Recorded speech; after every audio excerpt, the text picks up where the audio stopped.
سیاستمدار کورد محمود عثمان ji Kurdistan 24 راگەهاند هەردوو aliyên sereke li Rojavayê Kurdistanê enekese û peyêneke pîwîst tê yekdest bin, nakokiyên xwe yekalî bikin û divê lobî jî li gel Amerîkiyan û Rûsan pêk bînin da ku pêşa roja xwe di siba roja Sûriyê de biçespînin, goçî ew agahdar e ku şewitandina ofîsên enekeseyên vê dawiyê ji alî hin kesayetiyên ser bi PKK ve hatine kirin.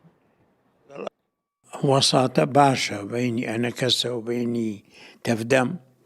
وبرأيي من أو أخير عندك مقراتي أنا كسا وأنا السلطان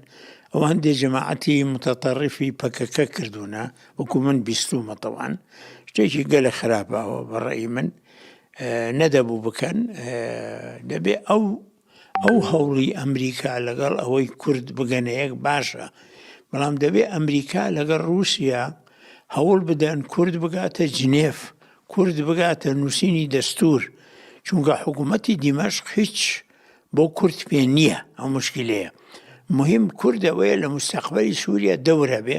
بە دوو مەسلحەتی خۆ بکەون، یعنی مەسلحەتی خۆیان مەجبورن لەگەڵ رووسیا و لەگەڵ ئەمریکا عەلاقە بکەن، نەشێن نەکەن دەبێ بکەن، بەس محاولە بکەن لۆبی لەگەڵ وان بکەن، محاولە بکەن لەگەڵ رووسیا و لەگەڵ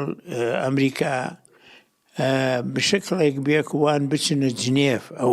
گفتوگۆی جنێف بۆ مستەقبەلی سووریا و هەروەها ئەو لوژنەی کە دەستور دەنووسن دەستوری سووریا مستەقبەلی کورد تێدا بێ لەو لوژنەیە لە جنێف هەبێ تا لە مستەقبەلی سووریا دەوری وان هەبێ کوردەکان. تا ئێستا نەڕووس ئەمریکا 100% موافق نین لەسەر ئەوە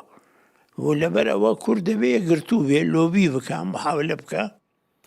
ji ber şerê navbêhna malbatek Lubnanî û penaberên Sûrî de kampek penaberên Sûrî bi temamîl navçeya Minyêl Bakurê Lubnanê hat şewitandin. Penaber daxwaza sizadana aliyên berpirs dikin ferman